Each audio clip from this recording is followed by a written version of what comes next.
নমস্কাৰ আবেলিৰ বাতৰিলৈ সকলোকে স্বাগতম জনাই ষ্টুডিঅ'ত মই পাৰ্থজ্যোতি বৰুৱা।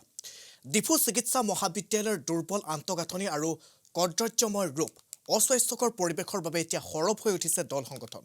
পাহাৰীয়া জিলা কাৰ্বি আংলঙৰ সদ্য প্ৰতিষ্ঠিত ডিফু চিকিৎসা মহাবিদ্যালয়ৰ ভিতৰ চোৰাত এতিয়া কদৰ্যময় ৰূপ আৰু অস্বাস্থ্যকৰ পৰিৱেশ।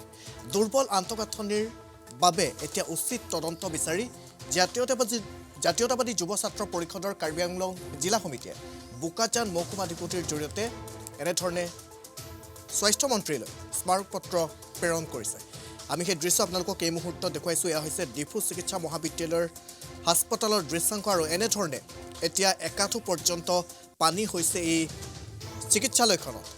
ইয়াৰ উপৰি ৰোগীৰ যিসমূহ কক্ষ আছে সেই কক্ষসমূহতো এতিয়া পানী সোমোৱাৰ গুৰুতৰ অভিযোগ উত্থাপিত হৈছে আৰু অৱশ্যে এই দৃশ্যই তাকেই প্ৰমাণ কৰিছে। আমাৰ মূল উদ্দেশ্যটো হৈছে কি পিছপৰা কাৰ্বি আংলং পাহাৰীয়া জিলাখনত আমি আনন্দিত হৈছিলোঁ আৰু সুখী অনুভৱ কৰিছিলোঁ যে শেহতীয়াকৈ হ'লেও এখন মেডিকেল কলেজ স্থাপন হৈছিলে। কিন্তু এই মেডিকেল কলেজখন স্থাপন হোৱাৰ পিছত আমি ভাবিছিলোঁ যে কাৰ্বি আংলঙত তথা অসমৰ বিভিন্ন জিলাসমূহত বাস কৰা দুখীয়া দৰিদ্ৰ লোকসকলে এই মেডিকেল কলেজখনৰ আনহাতে নুমলীগড়ৰ ৩৯ নং ৰাষ্ট্ৰীয় ঘাইপথত এতিয়া বৃহৎ বন্যহস্তীৰ জাক। বন বিভাগ স্থানীয় ৰাইজৰ মূৰৰ কামৰণি হৈ পৰিছে এতিয়া বৃহৎ হাতীৰ জাকটো। বৃহৎ বন্যহস্তীৰ জাকে কেইবাটাও ভাগত বিভক্ত হৈ খাদ্যৰ সন্ধানত নুমলীগড়ৰ জনাঞ্চলত বিচৰণ কৰি আছে। কেতিয়াবা ৰাজপথ, কেতিয়াবা মানুহৰ বাৰীৰ মাজত আৰু কেতিয়াবা চাহ বাগিচাৰ মাজত বিচৰণ কৰিছে এই বৃহৎ জাকটোৱে।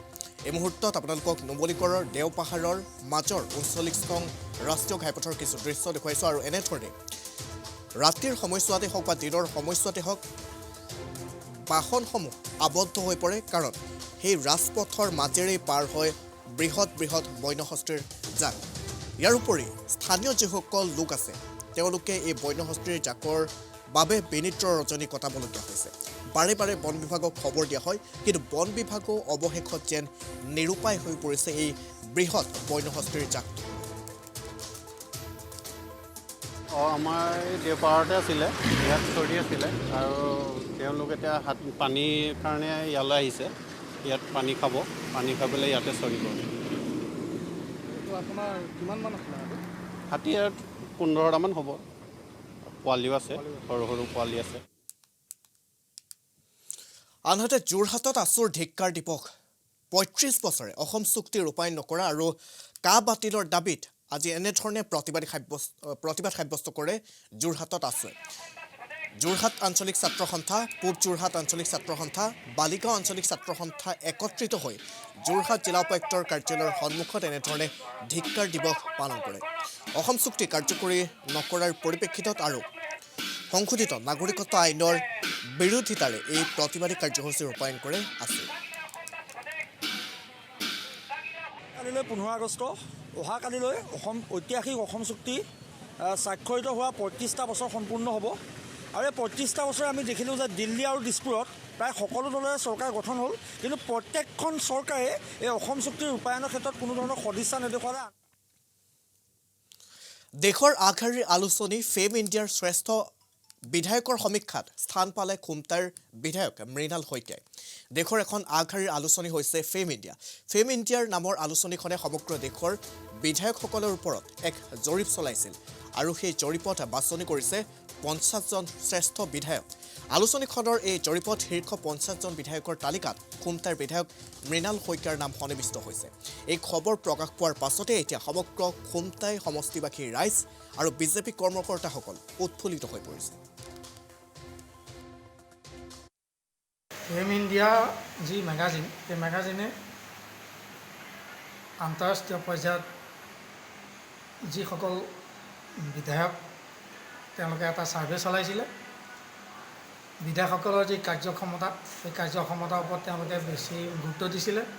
তাৰ ভিতৰতে আমি কালি দেখা পালোঁ যে তেওঁলোকৰ সেই সমীক্ষাত আমাৰ খুমটাই সমষ্টিৰ আমাৰ জনপ্ৰিয় বিধায়ক চৰ্দাৰ মৃণাল শইকীয়াদেৱ তাত স্থান পাইছে। তেখেতৰ এই স্থান লাভে আমাৰ খুমটাই সমষ্টিলৈ গৌৰৱ কঢ়িয়াই আনিছে। আনহাতে তিতাবৰত চাহ শ্ৰমিকৰ LICৰ ধন আত্মসাৎ কৰাৰ গুৰুতৰ অভিযোগ উত্থাপিত হৈছে বাগানৰ পৰিচালক আৰু LICৰ এজেণ্টৰ বিৰুদ্ধে। ঠগ প্ৰবঞ্চনাৰে ৭২জন চাহ শ্ৰমিকৰ প্ৰিমিয়ামৰ ধন আত্মসাৎ কৰাৰ গুৰুতৰ অভিযোগ উত্থাপন কৰিছে একাংশ ৰাইজে। তিতাবৰ শিঙৰিজান চাহ বাগিচাৰ প্ৰায় ৭২জন শ্ৰমিকৰ জীৱন বীমাৰ পলিচি খুলি কেইবামাহৰো পলিচিৰ ধন কাৰ্যালয়ত জমা নিদি শ্ৰমিকক প্ৰবঞ্চনা কৰাৰ এক গুৰুতৰ অভিযোগ উত্থাপিত হৈছে আৰু অভিযোগ অনুসৰি এই সমগ্ৰ ঘটনাৰ লগত জড়িত হৈছে শিঙৰিজান চাহ বাগিচাৰ পৰিচালক ভাস্কৰ বৰাও। ইয়াৰ উপৰি নিজকে কৃষিমন্ত্ৰী অতুল বৰাৰ ভাতৃ বুলি চিনাকি দিয়া ভাস্কৰ বৰা এতিয়া জড়িত হোৱাৰ গুৰুতৰ অভিযোগ উত্থাপিত হৈছে। ইয়াৰ উপৰি পৰিমল মালাকাৰ নামৰ এগৰাকী বিতৰ্কিত LICৰ এজেণ্টৰ সৈতেও গোপন বুজাবুজিৰে অতি কৌশলেৰে এই ধন আত্মসাৎ কৰাৰ গুৰুতৰ অভিযোগ কৰিছে স্থানীয় লোকসকলে। এই সন্দৰ্ভত স্থানীয় লোকৰ মন্তব্য আছে, সেই মন্তব্য আগবঢ়াইছে। LICটো হ'ল আমাৰতো নিজৰ ধন আৰু নিজৰ ধনটো আমি নিজে অফিচত কৰ্তন কৰি আমি যদি তেওঁ এজেণ্টক জমা দিওঁ, যদি আমাৰ পইচাটো জমা হোৱা নাই তেতিয়া আমি তো কিবা বিবেচনাটো কৰিব লাগিব আৰু আমি সহায়টো ল'ব লাগিব। আৰু আমাৰ দুজন ব্যক্তিয়ে গৈছিলে আজি ৩-৪ দিনৰ আগত, তেওঁলোকে পলিচি লৈ পেলাই গৈছিলে আমাৰ জীৱন বীমা নিগমলৈ। তেওঁ পলিচিত কেইজন চেক কৰালে, তেতিয়া পৰিমলে ওচৰত বহি আছিলে নিজৰ টেবুলখনত বহি থকা সময়ত এহেঁতি যেতিয়া পলিচিখন চেকআপ কৰাই এইটো পৰিমল ক'ত গ'ল বুলি কওঁতে পৰিমলে পলাই দিলে।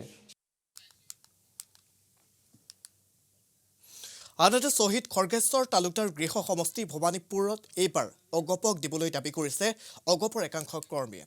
তৃণমূল অগপ কৰ্মীয়ে এই দাবী উত্থাপন কৰিছে। অসম আন্দোলনৰ প্ৰথম শ্বহীদ খৰ্গেশ্বৰ তালুকদাৰ গৃহ সমষ্টি ভৱানীপুৰত বিধানসভা নিৰ্বাচনক কেন্দ্ৰ কৰি আঞ্চলিক দল অগপই মজবুত কৰিছে এতিয়া সাংগঠনিক স্থিতি। উল্লেখ্য যে বিগত নিৰ্বাচনত অগপই বিজেপিক সমষ্টিটো এৰি দিয়ে যদিও সমষ্টিটো দখল কৰে AIDFৰ প্ৰাৰ্থীয়ে। ৰাজ্যত বিধানসভা নিৰ্বাচনক কেন্দ্ৰ কৰিও ৰাজনৈতিক বতাহ বলিবলৈ লোৱাৰ সমান্তৰালভাৱে ভৱানীপুৰত এতিয়া অগপৰ দাবী শ্বহীদৰ সমষ্টি এইবাৰ এৰি দিব লাগে অগপক। 1985 চনৰ পৰা 4বাৰকৈ একেৰাহে অসম গণ পৰিষদে দখল কৰিছে। যোৱাবেলি যদি দিলেহেঁতেন তেতিয়াও অসম গণ পৰিষদে দখল কৰিব পৰা বুলি আমাৰ দৃঢ় বিশ্বাস আছিল। আৰু আজি অসম গণ পৰিষদক দলটো ইমান সক্ৰিয়ভাৱে আগবাঢ়ি গৈছে ভৱানীপুৰ সমষ্টিত যে চূড়ান্ত গতিত আগবাঢ়ি আছে। প্ৰত্যেক দিনে আমাৰ মেল মিটিং চলি আছে আৰু সকলো ৰাইজে। ধেমাজিত ৰক্তদান শিবিৰ স্বাধীনতা দিৱসৰ লগত সংগতি ৰাখি সহায় ৰক্তদান অসমৰ উদ্যোগত ধেমাজি অসামৰিক চিকিৎসালয়ত ব্লাড বেংকৰ সৌজন্যত HDFC বেংক ধেমাজি আৰু লায়ন্স ক্লাব অফ চিলাপথাৰ গ্ৰেটৰ সহযোগত এনেধৰণে ৰক্তদান শিবিৰৰ আয়োজন কৰা হয়। এই ৰক্তদান শিবিৰত কেইবাগৰাকীও লোকে নিজৰ ৰক্ত দান কৰে। আপোনাৰ 2014 চনৰ পৰা ৰক্তদান শিবিৰ আয়োজন কৰি আহিছে। অসমৰ বাহিৰতো বেংগলোৰতো আমাৰ ৰক্তদান শিবিৰ ইতিমধ্যে হৈ গৈছে। তাৰোপৰি আমি যোৱা কিছুদিন লকডাউনৰ পৰিপ্ৰেক্ষিতত আমি ধেমাজিত 13 মে'ৰ দিনাখন এটা কেম্প ৰাখিছিলোঁ আৰু আজি সহায় ৰক্তদান অসমে আজি প্ৰথমবাৰৰ কাৰণে ধেমাজিত গ্ৰাম্যাঞ্চলত আপোনাৰ সহায় ৰক্তদান অসমৰ বেনাৰত এখন। আনহাতে ডুমডুমাত টাই আহোম ছাত্ৰ সন্থাৰ অৱস্থান ধৰ্মঘট কাৰ্যসূচী। টাই আহোম জনগোষ্ঠীক জনজাতিকৰণৰ দাবীত এই প্ৰতিবাদ সাব্যস্ত কৰা হয়। সদৌ টাই আহোম ছাত্ৰ সন্থাৰ উদ্যোগত তিনিচুকীয়া জিলা সমিতিৰ অন্তৰ্গত বিভিন্ন আঞ্চলিক সমিতিৰ সহযোগত এনেধৰণে ডুমডুমা ৰাজচক্ৰ বিষয়াৰ কাৰ্যালয়ৰ সন্মুখত 3 ঘণ্টীয়া অৱস্থান ধৰ্মঘট কাৰ্যসূচী পালন কৰে। টাই আহোম জনগোষ্ঠীক জনজাতিকৰণৰ লগতে সংশোধিত নাগৰিকত্ব আইন বাতিল কৰা, EIA খচৰা বাতিল কৰাৰ দাবী আৰু কাৰাবন্দী হৈ থকা কৃষক নেতা অখিল গগৈৰ মুক্তিৰ দাবীত এই প্ৰতিবাদী কাৰ্যসূচী ৰূপায়ণ কৰা হয়। টাই আহোম জনগোষ্ঠীক জনজাতিৰ মৰ্যাদা বিচাৰি টাই আহোম ছাত্ৰ সন্থাই জন্মলগ্নৰ পৰা আমি কাৰ্যসূচী কৰি আহিছোঁ, দাবী জনাই আহিছোঁ। অসমৰ ৰাজপথ আমি কঁপাই তুলিছোঁ। কিন্তু দেখিবলৈ পোৱা গৈছে বিগত সময়ত যিয়ে চৰকাৰ নাথাকক লাগে, সেয়ে কংগ্ৰেছ, BJP, AJP কোনো দলেই কিন্তু আমাৰ এই সমস্যাটো সমাধান কৰাৰ কোনো পদক্ষেপ গ্ৰহণ কৰা নাই। আমি ইয়াৰ পৰা এটা কথা বুজিবলৈ বাধ্য হৈছোঁ যে আহোম জনগোষ্ঠীৰ 40 লাখ লোকক কিন্তু এই চৰকাৰকেইখনে হওক, যিয়ে চৰকাৰ হওক, যি দলৰ চৰকাৰ হওক, প্ৰতি দলে কিন্তু ৰাজনীতি কৰিছে, আমাক গুৰুত্ব প্ৰদান কৰা নাই। আনহাতে সাংবাদিকৰ সুৰক্ষাৰ দাবীত বোকাখাতত সত্যাগ্ৰহ কাৰ্যসূচী বোকাখাতৰ মাজমজিয়াত ইণ্ডিয়ান জাৰ্নেলিষ্ট ইউনিয়নৰ আহ্বানত অসম ৰাজ্যিক সাংবাদিক সন্থাৰ দ্বাৰা বোকাখাত মহকুমাৰ সাংবাদিক সন্থা আৰু বোকাখাত প্ৰেছ ক্লাবৰ লগতে ইমজাৰ সহযোগত এনেধৰণে সত্যাগ্ৰহ কাৰ্যসূচী ৰূপায়ণ কৰা হয় আনহাতে বিভিন্ন দাবী সম্বলিত এক স্মাৰকপত্ৰ প্ৰধানমন্ত্ৰীলৈ প্ৰেৰণ কৰে সংগঠনকেইটাই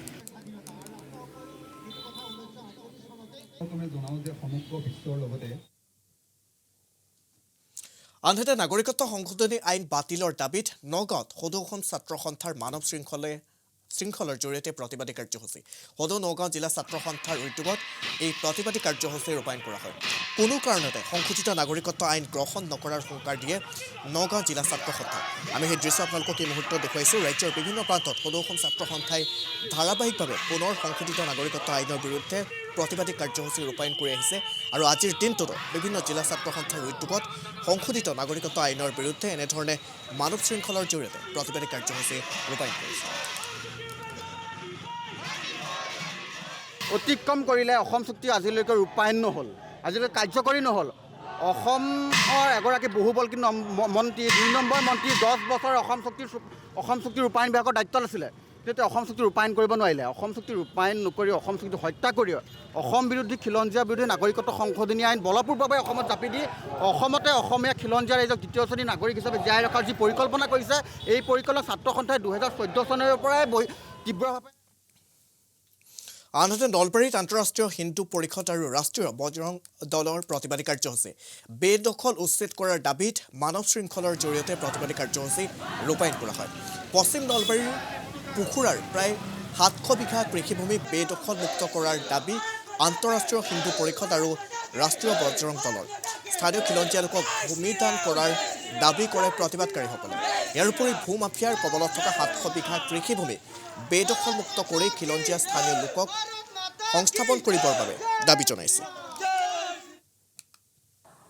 অতি পৰিতাপৰ বিষয় যে যি চৰকাৰে জাতি মাটি ভেটি সৰ্বদলীয় সোণেৰে কৈছিল জাতি মাটি ভেটি ৰক্ষা কৰিম সেই ভূমিত আজি অসমীয়া থলুৱা যি খিলঞ্জীয়া মানুহ বহুতৰ আজি মাটি নাই ঘৰ বন্ধৰ কাৰণে মাটি নাই কিন্তু বাংলাদেশৰ পৰা মিয়া আহি এই অসমৰ ভূমি তেওঁলোকে অধিগ্ৰহণ কৰি টিঘিল ঘিলাই আছে চৰকাৰৰ যদি সদিচ্ছা থাকিল হয় মাননীয় সৰ্বানন্দ সোণোৱাল ডাঙৰীয়াৰ সদিচ্ছা থাকিল হয় তেখেতক আমি ক'লো হয় যে ইমানখিনি হোৱাৰ পিছত যিসকল আমাৰ খিলঞ্জীয়া মানুহৰ মাটি নাই এই চৰকাৰী ভূমিত তেখেতসকলক স্থায়ী পট্টাৰ ব্যৱস্থা কৰাই মানুহখিনিক এটা মুক্তি দিব পাৰিলে হয় চৰকাৰৰ সদিচ্ছা হওক ইলেকশ্যনৰ আগত যে পখুৰাই নহয় পখুৰাততো 60 বিঘা মাটি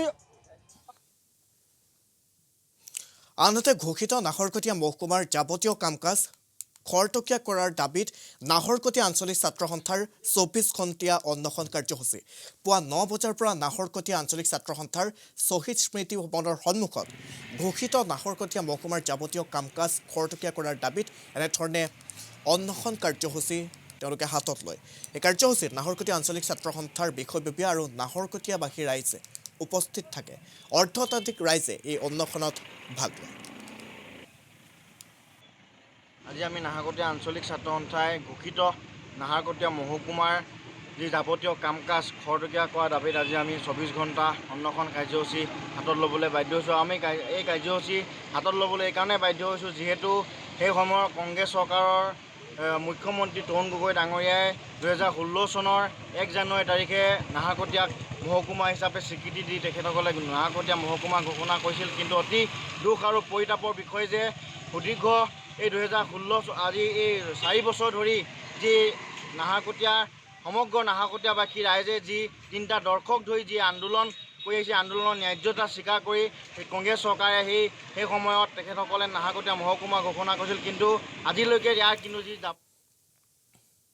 আনহাতে জেলৰ কোৱাৰেণ্টাইন কক্ষৰ পৰা পলায়ন কৰা হাজোতীয়া পলায়ন কৰিছে মহম্মদ হাছিমুদ্দিন মহম্মদ কাজিমুদ্দিন মহিদুল ইছলাম কুদ্দুছ আলী বুলি জানিব পৰা গৈছে এই পলায়ন কৰা হাজোতীসকল 18 জুলাই তাৰিখে ওৰাঙৰ পৰা গ্ৰেপ্তাৰ হৈছিল মহম্মদ হাজিমুদ্দিন আৰু মহম্মদ কাজিমুদ্দিন 23 জুলাই তাৰিখে ওদালগুৰিৰ পৰা গৰু চুৰি গোচৰত গ্ৰেপ্তাৰ হৈছিল মফিদুল ইছলাম আৰু কুদ্দুছ আলী ওদালগুৰি জিলা কাৰাগাৰত এই ঘটনা সংঘটিত হৈছে আৰু নিশা প্ৰায় 12:30 অহা ধাৰাসাৰ বৰষুণৰ সুযোগ লৈ কাৰাগাৰৰ পৰা পলায়ন কৰিছে এই 4টা হাজোতি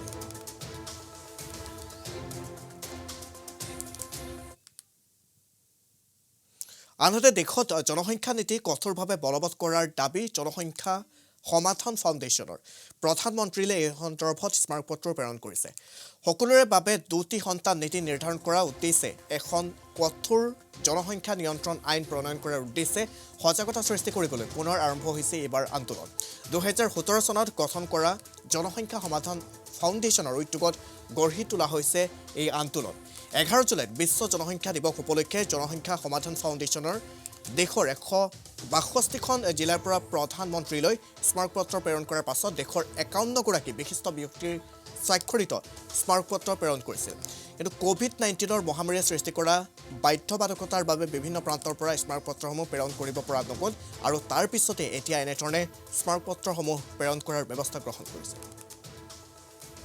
পৃথিৱীৰ বাবে এটা ভয়ংকৰ সমস্যা জনসংখ্যা বৃদ্ধি যেটো জনসংখ্যা বৃদ্ধিয়ে যি সমস্যা সৃষ্টি কৰিছে তাৰ পৰা পৰিত্ৰাণ পাবৰ কাৰণে আমি সকলোৱে সচেতন হ'ব লাগিব সক্ৰিয় হ'ব লাগিব এই ক্ষেত্ৰত সহযোগিতা আগবঢ়াব লাগিব এতিয়া যথেষ্ট সংখ্যক সন্তান জন্ম দিয়াৰ কাৰণেহে পৃথিৱীত এই সমস্যাটো গা কৰি উঠিছে সেইকাৰণে সৰ্বাধিক 2টা সন্তান জন্ম দি তাতকৈ বেছি যাতে জন্ম নিদিয়ে তেনেকুৱা এটা বাতাবৰণ সৃষ্টি কৰি ভৱিষ্যত পুৰুষক যাতে বিপদৰ পৰা মুক্ত কৰে নহলে ভৱিষ্যত পুৰুষক আমি সংকটৰ গৰাহলৈ বিপদৰ গৰাহলৈ আমি ঠেলি দি থকা হৈছে আজি দিনে দিনে এই যি জনসংখ্যা বাঢ়ি গৈছে তাৰ ফলত নানান সমস্যা উদ্ভৱ হৈছে যেনেকৈ ইয়াৰ লগে লগে আবেলিৰ বাতৰিৰ পৰা মই পাৰ্থ বিদায় লৈছোঁ ধন্যবাদ